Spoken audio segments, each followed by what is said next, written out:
આજે દેશ વિદેશની અંદર હજારો સત્સંગ મંડળો, હજારો બાલ મંડળો, સેંકડો યુવક મંડળો વગેરેના આપણે બધા દર્શન કરીએ છીએ અને એમાં લાભ લઈએ જ છીએ. એ મંડળોની શરૂઆત કરવાનું જો યશ કોઈને જતો હોય તો યોગીજી મહારાજને છે. શાસ્ત્રી મહારાજે મંદિરો બાંધ્યા, પણ એ મંદિર દ્વારા જે કાર્ય કરવાનું યોગીજી મહારાજે આનો પ્રારંભ કર્યો. અત્યારે આપણને આ બધો વિકાસ જોવામાં આવે છે, પણ યોગીજી મહારાજના હૃદયની અંદર કેટલી તમન્ના હતી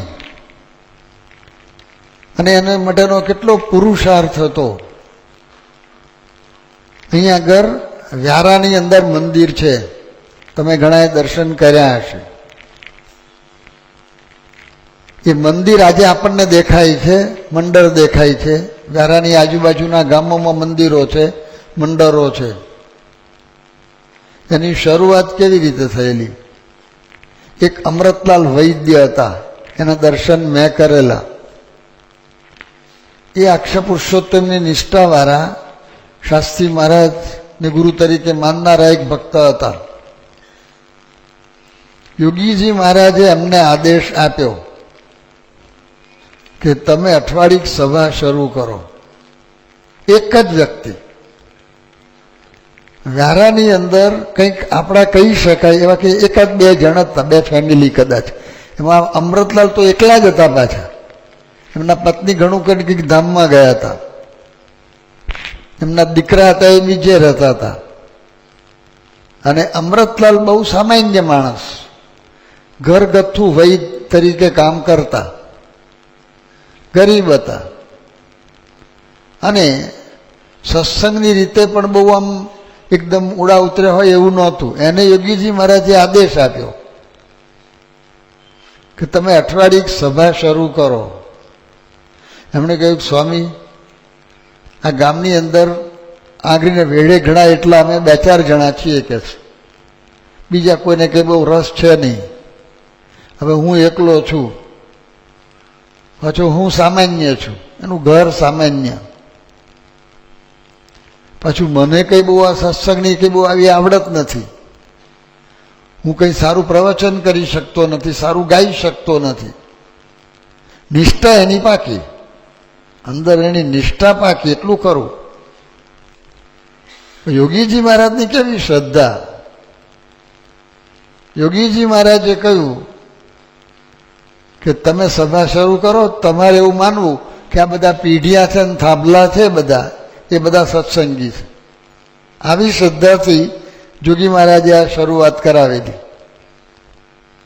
અને એને જોગી મહારાજનો પાછો વિશ્વાસ કે સ્વામીએ કહ્યું છે એટલે મારે કરવાનું, પછી એમાં બીજો વિચાર નહીં કરવાનો. તો એણે શરૂ કર્યું. 6 મહિના એકલા સભા કરી છે. એને ધન્ય છે, પણ યોગીજી મહારાજને ધન્ય કે એને આવા તૈયાર કર્યા.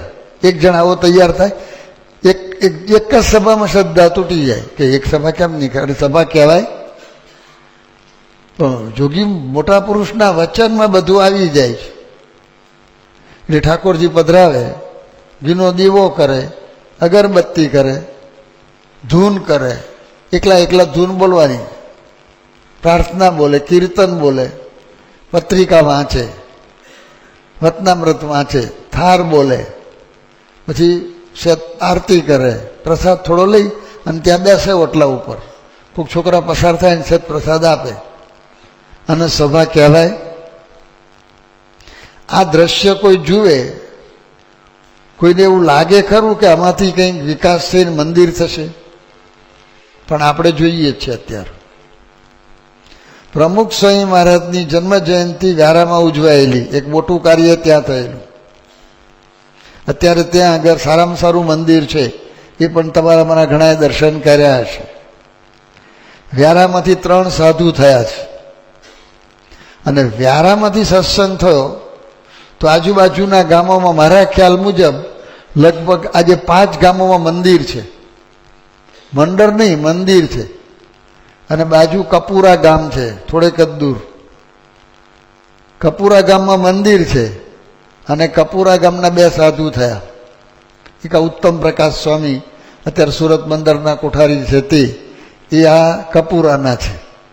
અને એના સગ્ગા ભત્રીજા એ અમેરિકા રહેતા હતા, એ પણ સાધુ થયા છે અને અત્યારે સારંગપુરમાં ટ્રેનિંગ લઈ રહ્યા છે.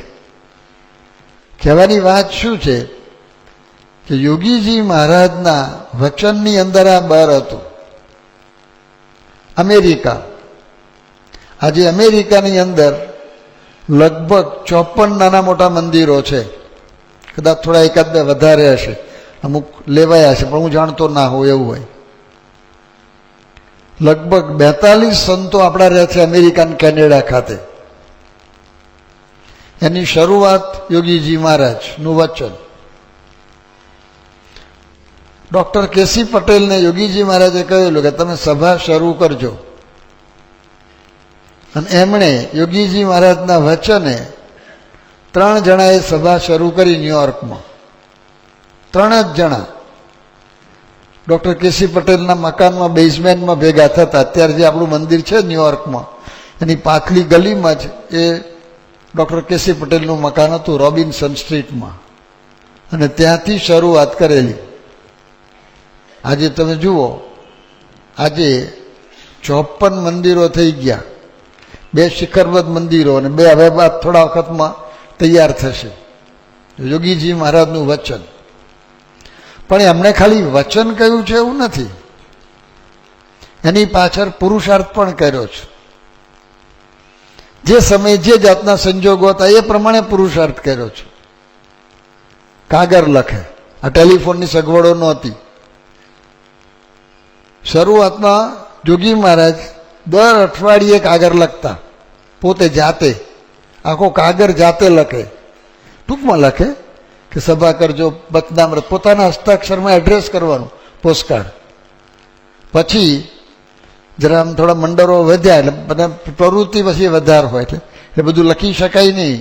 એટલે જોડે પેલા ચૂની ભગત હતા, એમને કહી રાખે કે તમારે આટલા એડ્રેસ તૈયાર રાખવાના, એડ્રેસ કરીને કાગળ. અને અંદર જે સૂચના લખવાની હોય એ પણ હાથે લખીને તૈયાર રાખે. જોગી મહારાજ ખાલી વચનામૃત નંબર પોતાના હસ્તાક્ષર લખી નાખે અને સહી કરે. બસ વચનામૃત નંબર આપી દે, સ્વામીની વાતો આપી દે. એ રીતે શરૂઆત થયેલી. પછી એમાંથી સાયક્લોસ્ટાઇલ પત્રિકા આવી અને આજે તો પત્રિકાના પ્રકાશે બધું ભેગું થઈ ગયું અને એમાંથી બધું આખું કાર્ય ચાલ્યું.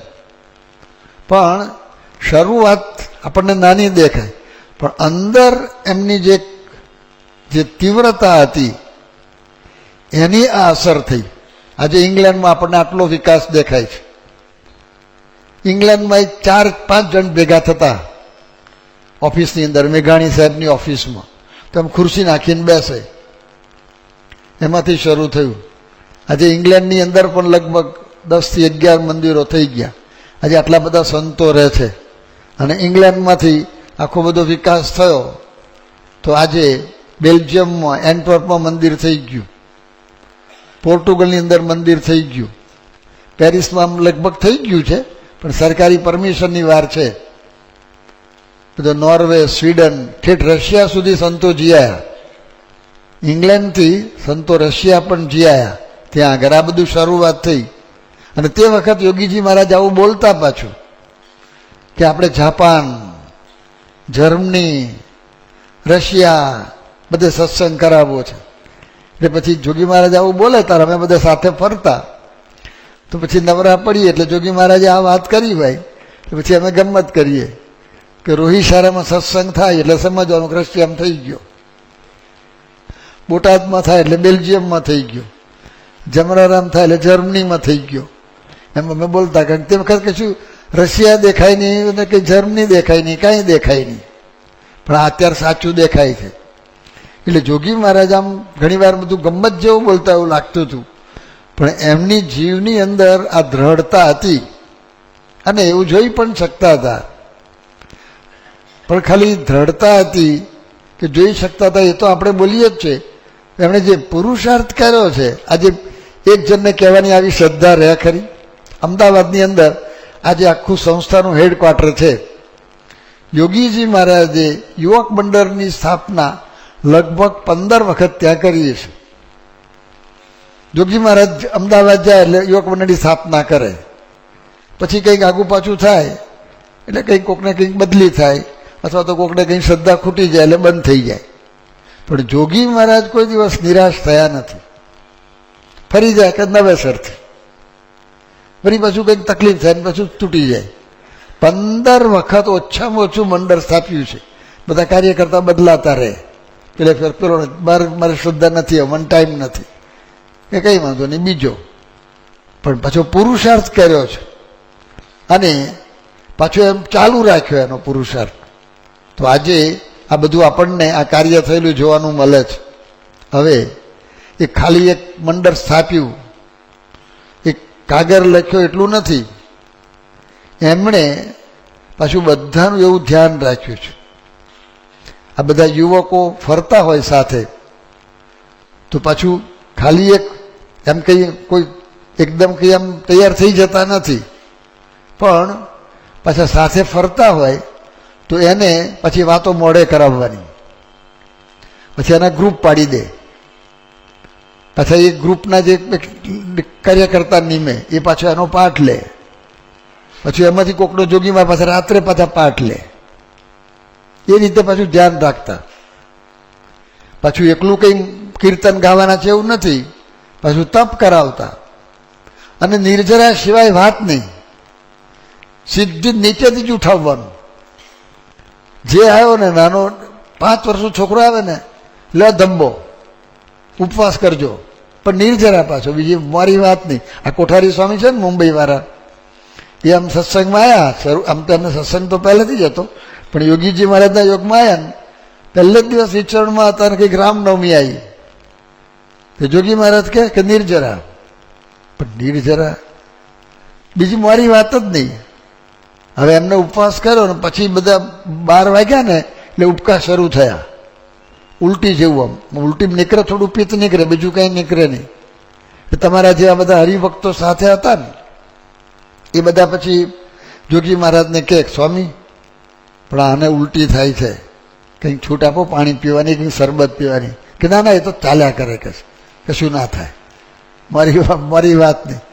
6 મહિના સુધી કોઠારી સ્વામીને દરેક ઉપવાસમાં ઉપકાવાને આવું થાય, પણ એમણે છોડ્યું નહીં.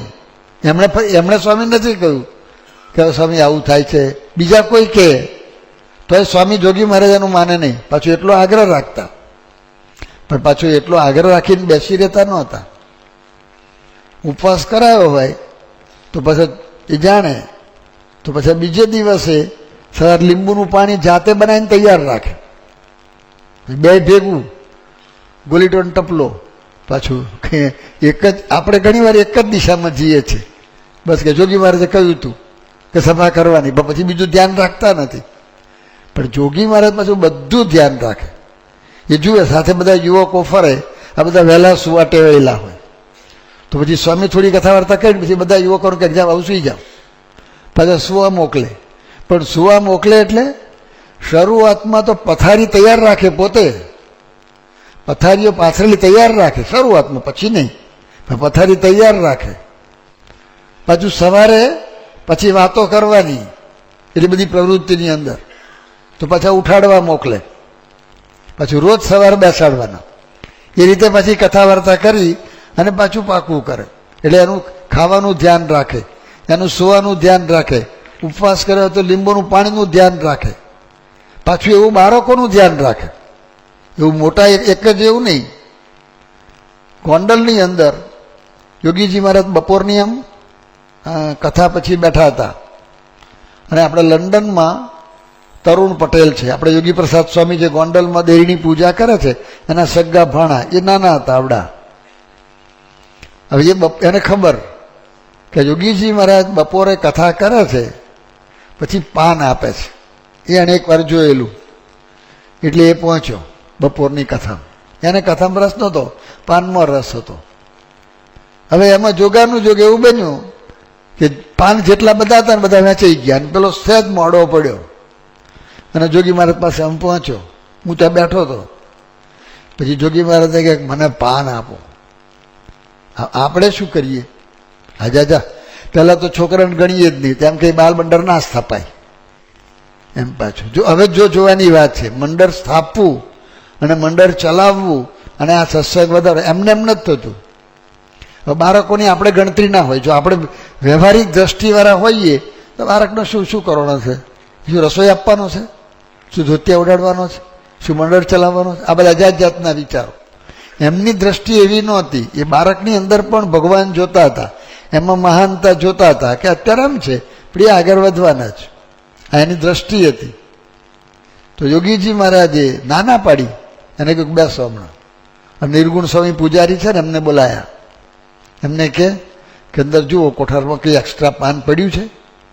પાન હોય તો લેતા હો, કદાચ ના હોય તો એક સ્પેશિયલ બનાવજો, એક નવું બનાવજો અને લઈ આવજો.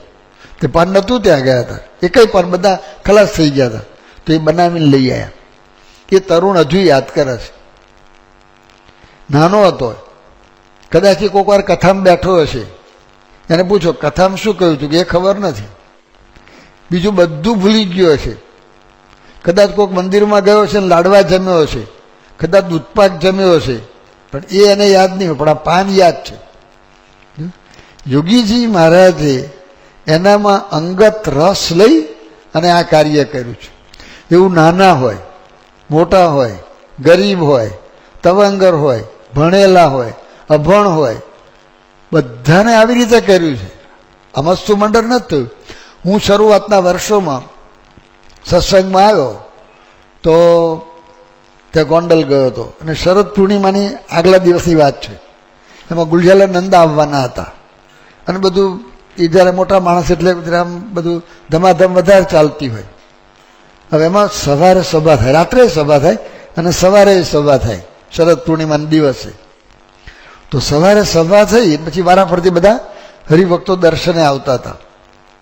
અને ત્યાં આગળ બાજુમાં રામોદ ગામ છે, એનો એક વારન, એ પેલું તેરસે મુંડન કરવા આવે, બસ એ એની સેવા. પૈસાની કોઈ સેવા નહીં એની, પણ મુંડનની સેવા. એ ગોંડલમાં સંતોનું મુંડન કરવા આવે. એ લાઈનમાં દર્શન કરવા આવ્યો. હું બાજુમાં ઊભો હતો, તે વખતે યુવકમાં હતો. એને કમરો થયેલો. આમ કમરો તો લગભગ બધાને ખબર પડી જાય.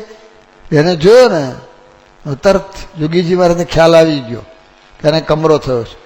એ તરત જ આમ લાઈનમાં જ કહ્યું એમને કે તમને કમરો થયો લાગે તો કે હા સ્વામી. તો કે અહીં બેસો. અને ભંડારીને બોલાયા. એને કહ્યું કે આ ભગતને કમરો થયો છે, એટલે આપણે એના માટે જરા પેલું મોરું બધું બનાવે છે જમવાનું, ઓછા તેલવાળું, ઓછા ઘીવાળું, એ એને જમાડવાનું છે. એની વ્યવસ્થા કરી. આત્મીયતા. એમ ખાલી એક આપણે રવિવાર સભાનું પ્રવચન કર્યું છે, આદેશ આપીએ, લોકો સાંભળી લે ખરા, તેને અંદર ઉતરતું નથી. પણ આવી રીતે એમણે આ ભીડો વેઠ્યો છે. અને દરેકનું, નાના હોય મોટા હોય, દરેકનું આવું ધ્યાન રાખ્યું છે. મોટા મોટા હરિભક્તો આવે, હવે એનું તો ધ્યાન બધા રાખે, કારણ કે એ સેવા કરવાના હોય, બીજી રીતે મદદરૂપ થતા હોય. પણ એનો ડ્રાઈવર હોય, ડ્રાઈવરનું આપણને ધ્યાન ના રહે, ડ્રાઈવરનો વિચાર પણ ના આવે. પણ યોગીજી મહારાજ એને પૂછી લે કે તમે એકલા આવ્યા છો કે ગાડીનો ડ્રાઈવર છે કે ડ્રાઈવર છે? તો તરત કોઈ કાર્યકર્તાને કહે કે એનો ગાડી નંબર જોઈ લો, ક્યાં આગળ ગાડી પાર્ક કરી લો, અને ડ્રાઈવરની જમવાની બધી વ્યવસ્થા કરી દેજો. એ ડ્રાઈવરને આત્મીયતા થાય કે નહીં? ભલે તરતને તરત સત્સંગ ના પણ થાય, પણ એને આત્મીયતા થાય. તો આવી રીતે બધાની સાથે આત્મીયતા કરી છે. કોઈ દિવસ પોતે કોઈ નાના કાર્યમાં નાના માની નથી.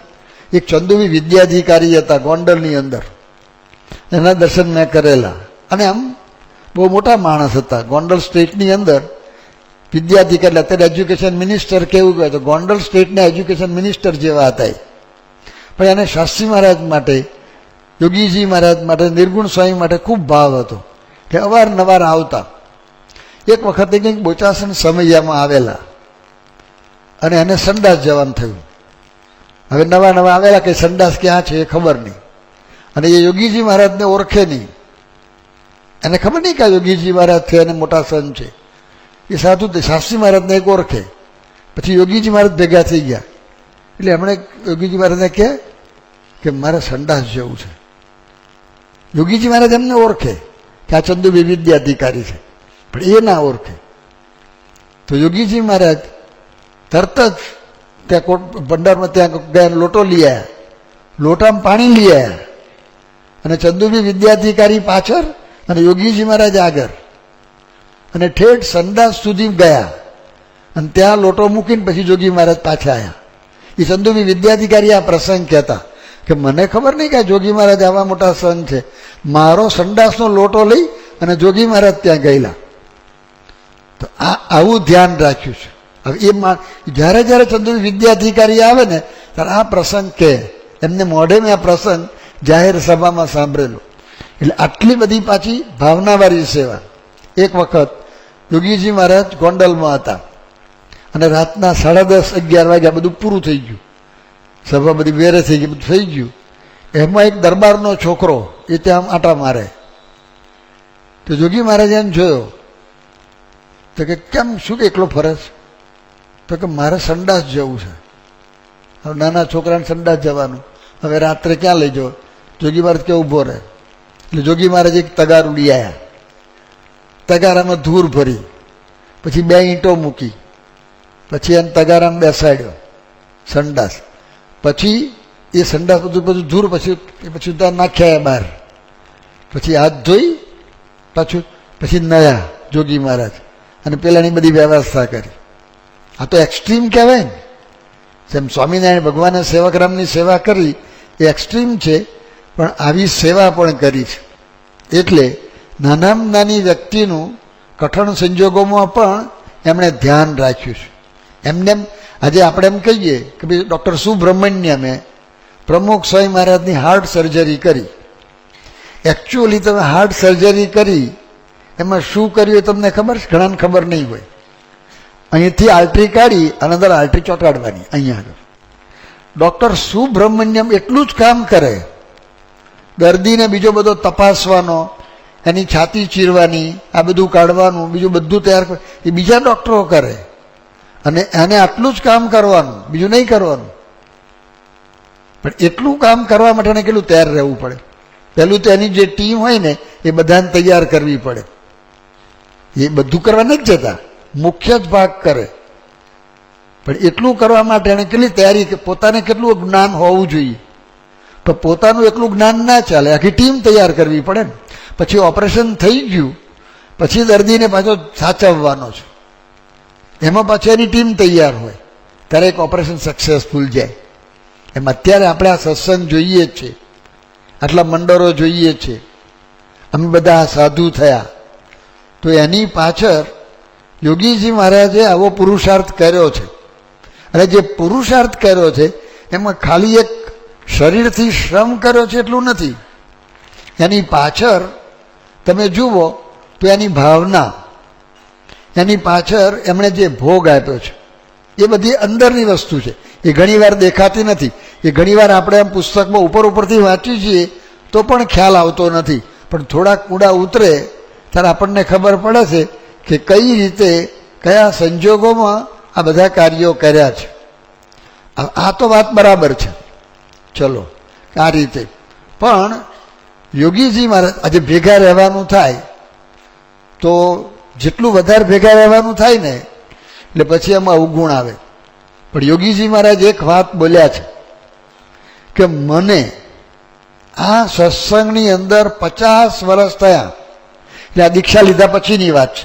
આમ તો યોગીજી મહારાજ તો જ્યારથી પ્રગટ થયા ત્યારથી સત્સંગમાં હતા, પણ જે દીક્ષા લીધા પછીના 50 વર્ષ પછી કહે છે કે આ 50 વર્ષ થયા, 50 વર્ષની અંદર કોઈ થાથા થાબડા જેવો હોય, કાંઈ ના આવડતું હોય, ગમે તેવો હોય, એક શબ્દ તો એવો વાપર્યો છે કે વિરોધી હોય, એનો પણ મને અવગુણ આવ્યો નથી. આ બહુ મોટી વાત છે. ભેગા રહી અને અવગુણ ન લેવો તો પોતે કઈ ભૂમિકામાં રહીને કાર્ય કરે છે. આપણે સેવા કદાચ કરીએ પણ અવગુણ ના આવે એવું જરા ઓછું બને. ધારો કે કોઈક પીરસવાની સેવા સોંપી હોય અને પીરસવાની સેવા કરે કે 8 વાગે પીરસવા આવી જવાનું, તો 8 વાગે આવી જાય. 12 વાગ્યા સુધી રહેવાનું તો વ્યવસ્થિત રહે, કે જરાય બગાડ ના થવો જોઈએ, કે બરાબર. પણ અવગુણ આવે, પીરસતો હોય અને કોક આવે અને કે એને જોયું હોય કે આ બીડી પીવેશ, તો તરત કોકને કે પેલો છે ને બીડી પીવેશ. જોગી મહારાજે પોતાના જીવન દરમિયાન કોઈ દિવસે એવી વાત કરી નથી, બધું જ જાણવા છતાં. આ બહુ આંતરિક વસ્તુ છે. દેહે કરીને ભીડો બેઠો છે, પણ મનથી આ જે કરવું એ બહુ અઘરું કામ છે. પણ પોતે કર્યું છે એટલું નથી, બીજાને કરાયું છે. હું શરૂઆતમાં યોગીજી મહારાજ પાસે આવ્યો તો થોડુંક આપણે સત્સંગ જોતા હોઈએ, કેટલુંક સાંભળીએ, કેટલુંક સાંભળેલું સાચું હોય ખોટું હોય બધું ભેગું ચાલતું હોય છે. એટલે મારા મનમાં જરા આમ ચાલ્યા કરે કે આવા છે ને આવા છે ને થોડું ઘણું આમ આપણે કોઈને વાત ના કરીએ પણ મનમાં રહે. પછી અહીં યોગી મહારાજ કંડારીમાં હતા તો મેં યોગીજી મહારાજને વાત કરી, મેં કહું મારે થોડી ખાનગીમાં વાત કરવી છે. તો જોગી મહારાજ કે ચલો, એટલે અંદર લઈ ગયા અને જોગી મહારાજ આમ ગાદલામાં બેઠા હતા, મને શેત્રંજી પર ત્યાં બેસાડ્યો અને આમ જોગી મહારાજે હાથ પકડેલો. પછી મને કે વાત કરો, એટલે મેં વાત શરૂ કરી કે આ ફલાણા હરિભક્ત. હજુ હું એક વાક્ય પૂરું કરું છું પણ એમાં આમ ખબર પડી ગઈ કે કંઈક અવગુણની વાત આવે છે. એટલે જોગી મહારાજ મને કશું પાછું ના કહ્યું, મને એવું ના કહ્યું કે તમે અવગુણની વાત ના કરશો અને બધું ઉપદેશ આપવા ના બેઠા, કશું બોલ્યા નહીં. અને મારો હાથ પકડ્યો તો હાથ છોડી દીધો અને એમને ઊભા થવાની થોડી તકલીફ હતી, તોય પણ આમ એમને આમ ટેકો એમને પેલો હાથથી ટેકો લઈ અને ઊભાથી રૂમની બહાર નીકળી ગયા. પાછો આ એનો સિદ્ધાંત હતો. જે જોગી મહારાજ જે બોલ્યા છે એ એમના જીવનમાં તો હતું જ, પણ જે બધા સાથે રહ્યા છે એ બધાને આ સિદ્ધાંત દ્રઢ કરાવ્યો. નહીં તો આપણે જે કંઈ કરીએ જ છે ને એ ધોવાઈ જાય છે, એ પાછી મોટી ભૂલ થતી હોય છે. આજે ધારો કે તમે 5 મણની બાસુદી બનાવો, કેટલી મહેનત પડે એની અંદર, કેટલો ખર્ચો થાય. અને ખાલી મહેનત નથી, એમાં બુદ્ધિની પણ જરૂરિયાત છે. તો એને ઝેર બનાવવું હોય તો સહેજ જ ઝેર લાવવાનું, એને માટે વધારે સમયની જરૂરિયાત નથી અને એની અંદર કોઈ બહુ મહેનત કરવાની નથી, આમ સહેજ નાખી દીધું ઝેર થઈ ગયું. તો જોગી મહારાજને ખ્યાલ હતો પાછો આ કે આ બધું આપણે કરીએ જ છીએ, પણ જો આ બધાની અંદર જો નહીં ઉતર્યું હોય તો ભેગા રહેશે એટલે દૂર છે તો ત્યાં સુધી વાંધો નથી.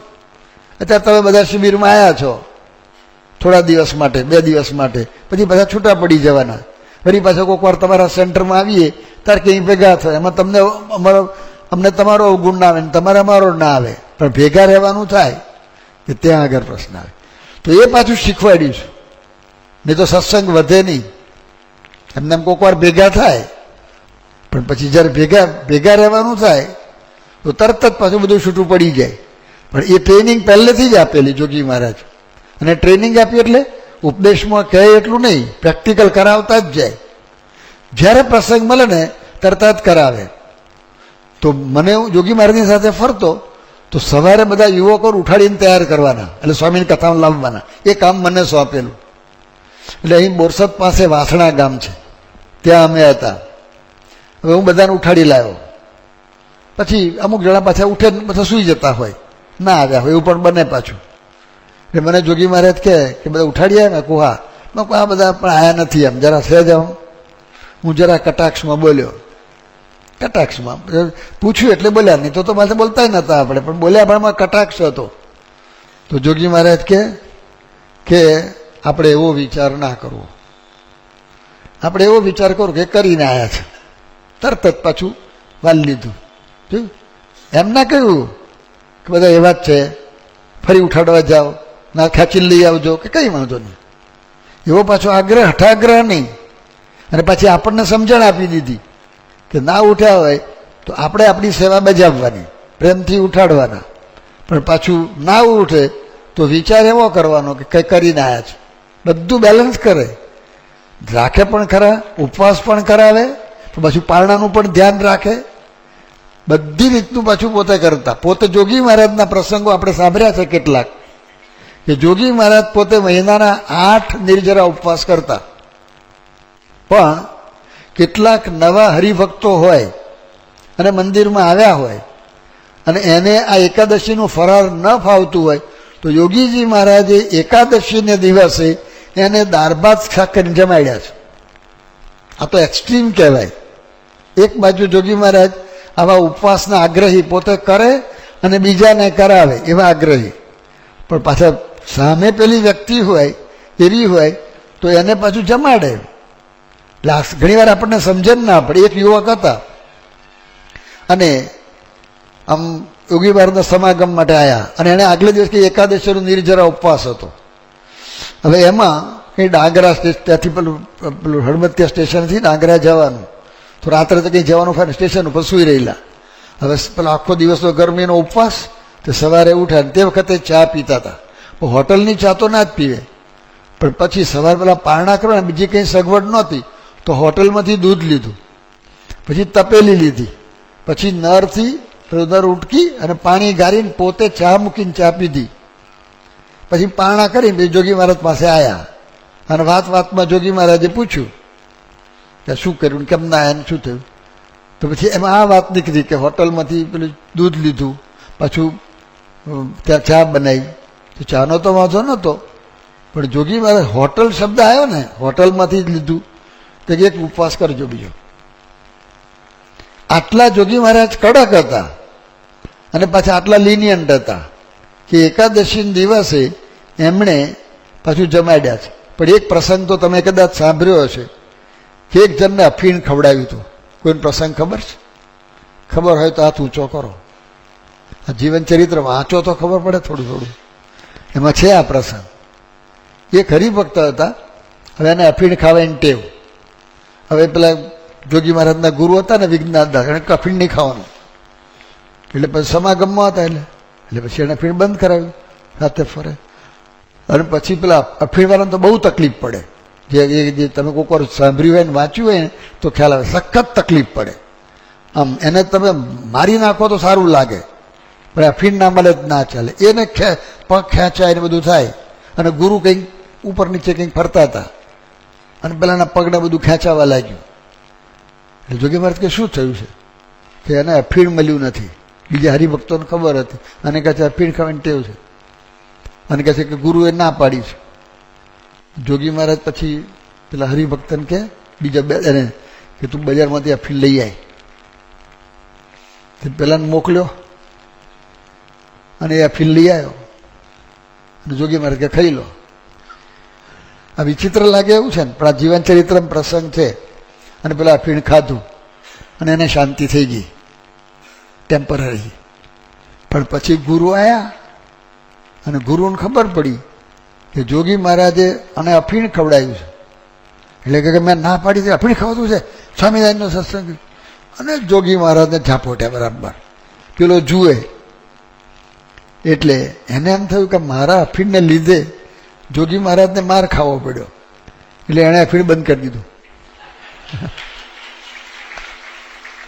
આ માર ખાઈને જોગી મહારાજ. એટલે આ બધું આપણે જર જોઈએ ને, આપણે એમ માનીએ કે આ સત્સંગ વધાર્યો છે, આ મંડળ વધ્યા છે, લોકો બધા આત્મીયતાથી બધા આવ્યા છે, પણ એમ નથી આવ્યા. બધી રીતનું આ કર્યું છે. કોઈનો અવગુણ લીધો નથી, કોઈને અવગુણ લેવા દીધો નથી. પાછો અવગુણ લેતો હોય તો પાછું એમ તરત ને તરત બહુ કડક થઈને કહીને એને પણ ધીરે ધીરે બધાને વાર્યા છે. તો આ રીતે આ બધી સાધના કરી છે. એટલે આપણે મંડળ વધારવાનું છે. સામાન્ય રીતે આપણે અત્યારે શું માનીએ છીએ કે મંડળ વધારો તો એક પ્રવચન કરતા શીખી જવું, પછી એક સારું ગાતા, બરાબર છે, બધું જ જરૂરી છે જેટલું હોય એટલું. પણ વધારેમાં વધારે અગત્યની વસ્તુ શું છે? આત્મીયતા. જો આપણે આ કેળવીશું તો આ સત્સંગ સાચા અર્થમાં થશે. અને તમે મોટા પુરુષના બધા વચન પણ જુઓ. ગુણાતીતાનંદ સ્વામીએ વાત કરી છે કે ત્યાગ, વૈરાગ્ય, નિયમ અને ધર્મની કેટલીક વાત કરીને બોલ્યા જે ત્યાગ વૈરાગને શું કરવા છે.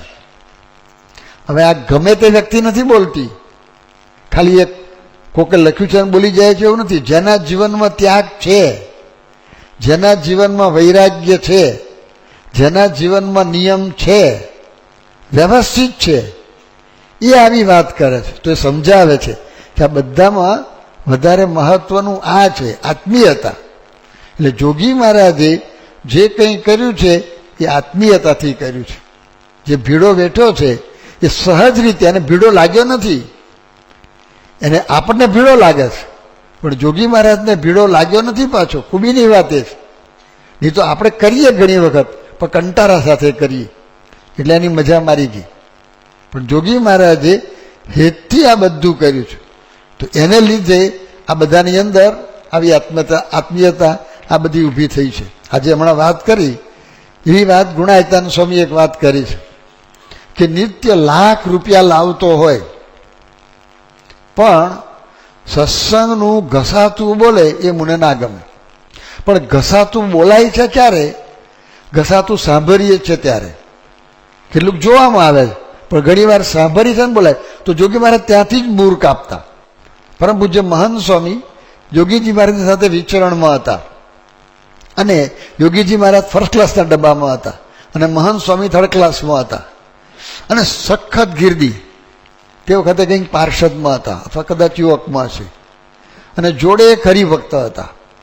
હવે એ મોટી ઉંમરના હતા અને શાસ્ત્રી મહારાજના વખતથી સત્સંગમાં હતા.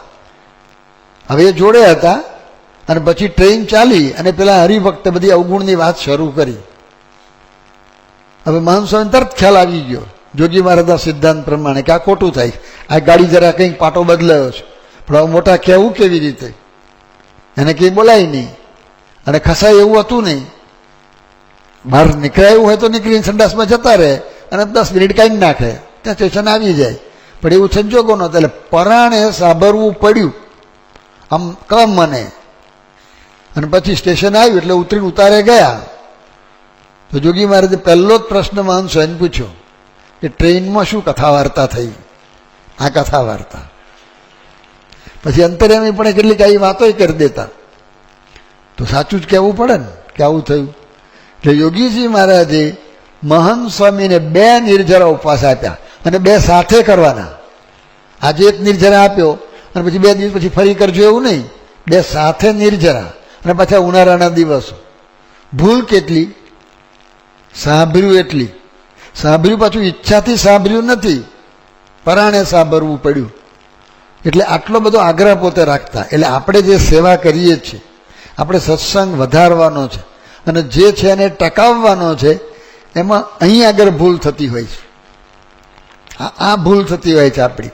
આપણે ભેગા રહીએ છીએ એટલે તરત જ કોઈક અવગુણ જોયો તરત બીજાને કહી દઈએ છીએ. મોટામાં મોટી ભૂલ એ સુધારી લેવી પડે.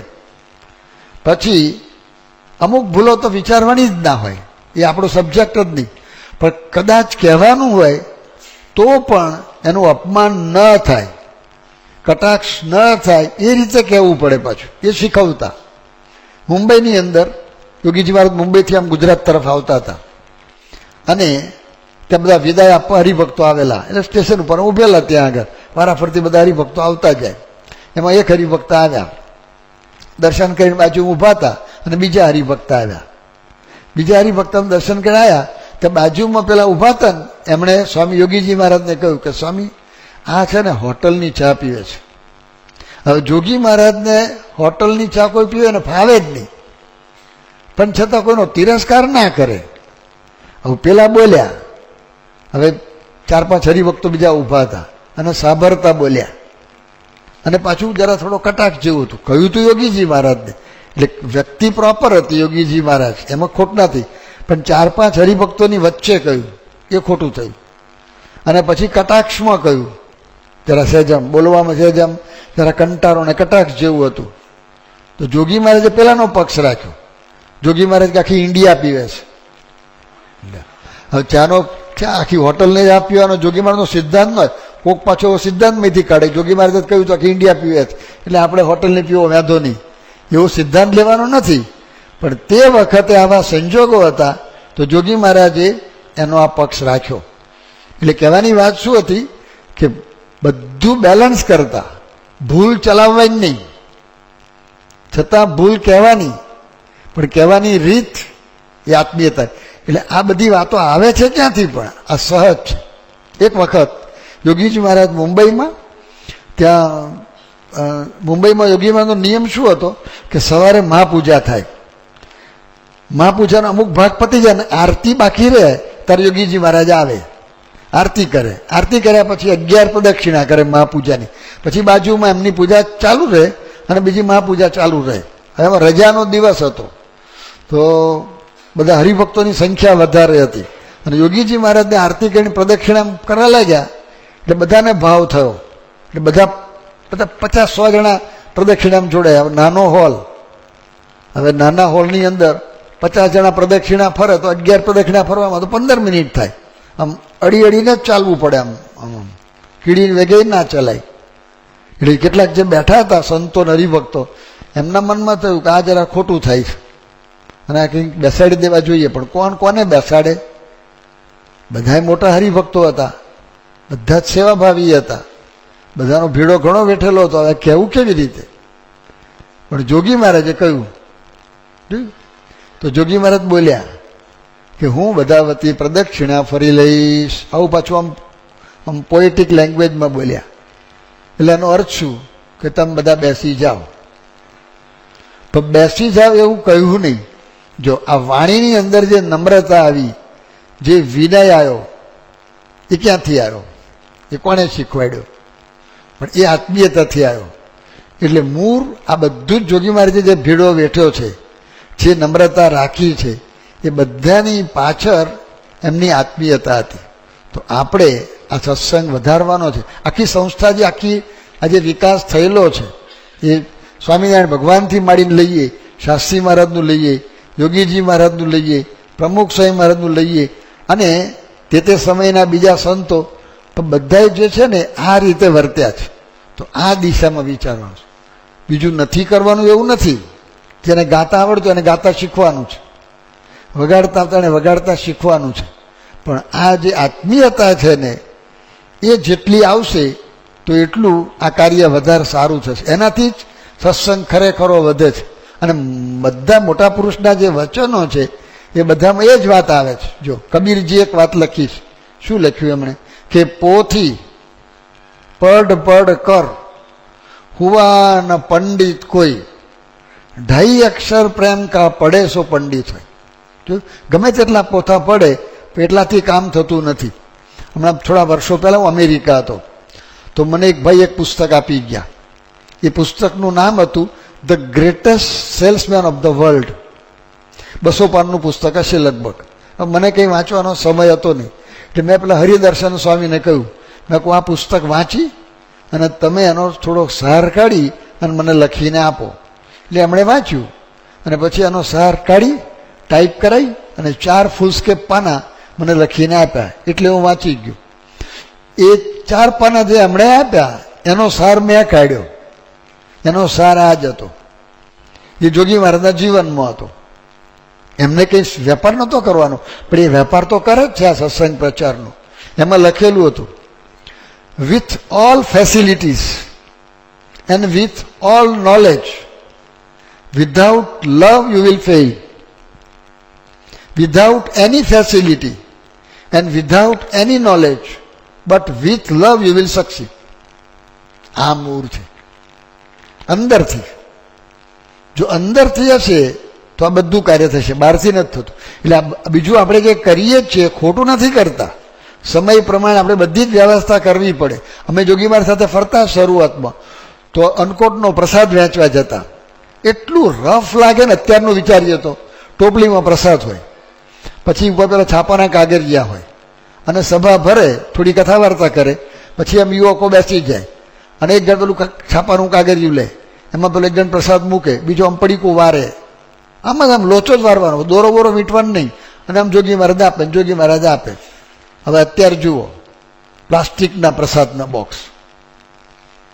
પણ જોગી મહારાજનું એ પડીકું હતું ને એ સામાન્ય હતું, પણ એમાં પ્રેમ હતો, આત્મીયતા હતી.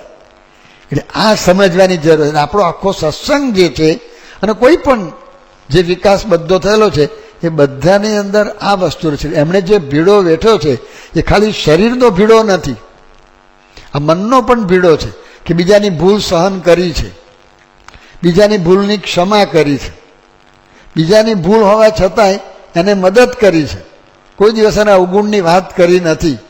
તો આ બધા જે પાયાના સિદ્ધાંતો છે એ જો આપણે જીવનમાં મૂકશું તો આપણું જે કાર્ય છે એ કંઈક પાકા પાયા ઉપર થશે અને સાચા અર્થની અંદર શતાબ્દી ઉજવાશે અને જે સંસ્થા શાસ્ત્રી મહારાજે આ સ્થાપી છે એના પાયા વધારે ઊંડા જશે અને આગળ વધશે તો એ દિશાની અંદર ઊંડા ઉતરવાનું, આગળ વધવાનું બધાને બળ મળે, પ્રેરણા મળે એ પ્રાર્થના.